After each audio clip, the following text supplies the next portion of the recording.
piece is called Kai Punyam. My mother doesn't do measurements. In that way, she is like the mother that everybody talks about having. The one whose handwritten recipes feature a pinch of this and a fistful of that. The one who seems to know instinctively when the right time would be to release a palmful of mustard seeds from her hand so that they sputter the exact minute they fall into hot oil. She can tell when an ingredient is ready for the next step by the subtlest change in color. Her right hand slices curves through the air, redirecting the smoke from the pan to where her nose is, evaluating by the smell whether the ginger and the garlic have lost their raw scent and become one with the softened onions.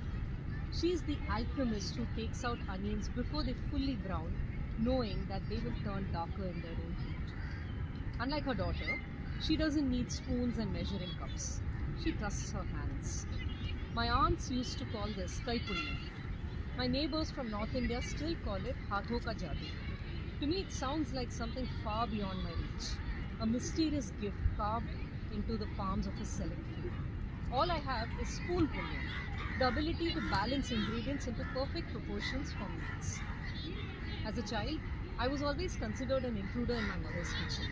I peeled garlic pods too slowly, and I would nick my fingers grating one single coconut in the time that it took my mother to finish slicing 4 onions through her tears. I learned to fear my hands more than I could trust them. Perhaps that's why I hold a smartphone that saves elaborate recipes with more confidence than I do fresh vegetables. Perhaps that is why my quest for perfection only winds up making a dish worse.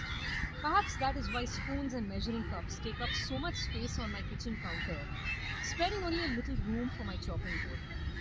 Perhaps that is why my tadka would burn before I could even add vegetables, because I wasted more time worrying about the right amount of seeds and the right spoon to measure them with. Somehow it never occurred to me that my hands were more than capable of doing the job. I have seen my father step into the kitchen only a couple of times in my life, and only for specific tasks. The rolling of rotis, the marination of a fish that my mother is allergic to but our family loves. I'm no great cook, he says. He thinks this because he over-seasons his food and the only recipe he knows by heart is veg pulao. But I see Kai Punyam in him too, in the way he nurtures the ingredients my mother cooks with. He strokes the leaves of his curry plant so gently, I feel like it grows greener in his hands. And there is beauty in the way he runs his fingers through the fresh coriander seeds he picked himself, ready to be pulsed into spice powder.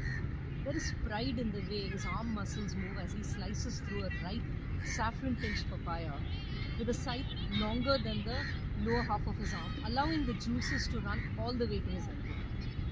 Even in the days when everyone knew him as T.J. Anthony, supervisor at an aluminium plant, he never forgot he was a farmer's son.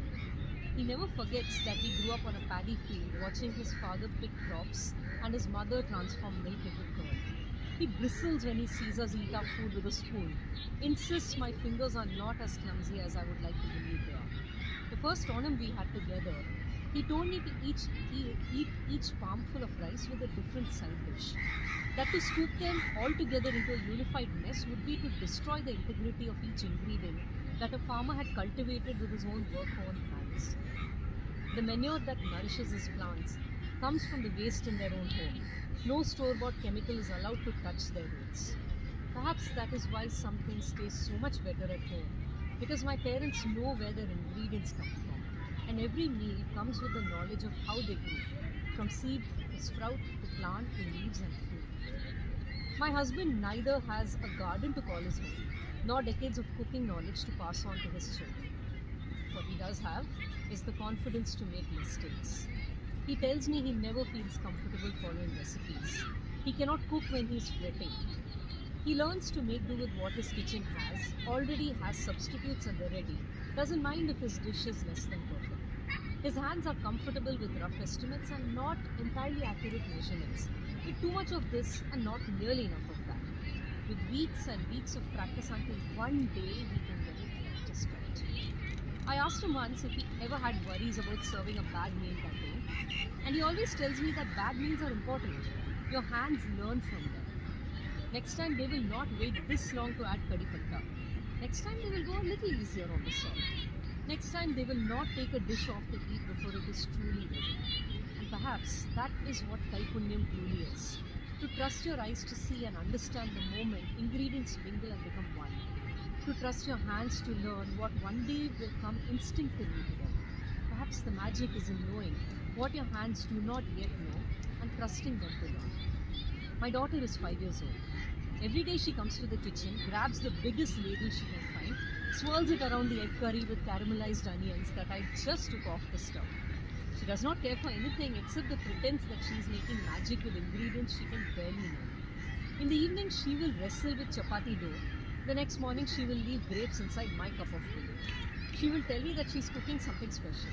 But she is a little chef. Her hands move fast, sure, confident, the way the hands of children do. Some days I simply envy her. Some days I tell myself,